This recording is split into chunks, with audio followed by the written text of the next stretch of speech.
जब मैं BPSC TRE 1 शिक्षक भर्ती परीक्षा देने मुजफ्फरपुर गया था,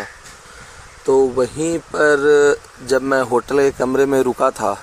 और अगले दिन परीक्षा थी और रात में हम लोग पहुँचे थे मुजफ्फरपुर और बहुत ही मुश्किल से एक होटल का कमरा मिला था। रेट भी बहुत ज़्यादा था, लेकिन क्या किया जाए, एग्ज़ाम देना भी ज़रूरी था और रुकना भी ज़रूरी था और बारिश भी ज़बरदस्त हो रही थी। तो जब मैं होटल के कमरे में पहुंचा तो उस समय चाय की बहुत ज़बरदस्त तलब लग रही थी, क्योंकि पहले तो मैं चाय पीता नहीं था, लेकिन फिर ऐसी परिस्थिति बन गई कि अब दिन की शुरुआत अगर एक कप चाय के साथ नहीं हो तो लगता है कि कुछ अधूरा सा है, कुछ मैं मिस कर रहा हूं अपने डेली रूटीन में। तो उस समय तलब महसूस हुई, लेकिन वहाँ कोई व्यवस्था थी नहीं कि मैं चाय पी पाता। और अगले दिन जब एग्ज़ाम देने गया तो उस समय चाय पी। उसके बाद फिर जब लौटा तब होटल के ठीक बाहर एक छोटी सी चाय की टपरी लगी हुई थी और वहीं पर मैं बैठा और चाय पी रहा था। तो उसी समय मुझे लगा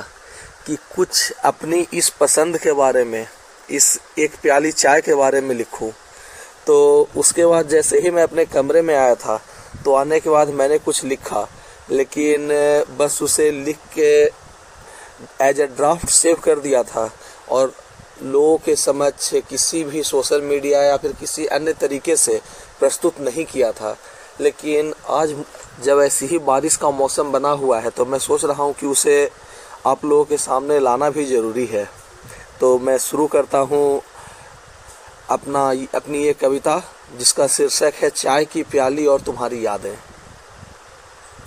सड़क का किनारा एक छोटी सी टपरी के नीचे बैठा हुआ मैं, राह चलते राहगीर, एक चाय का प्याला और तुम्हारी यादें। यूं तो ये काफ़ी नहीं है ज़िंदगी गुजारने को,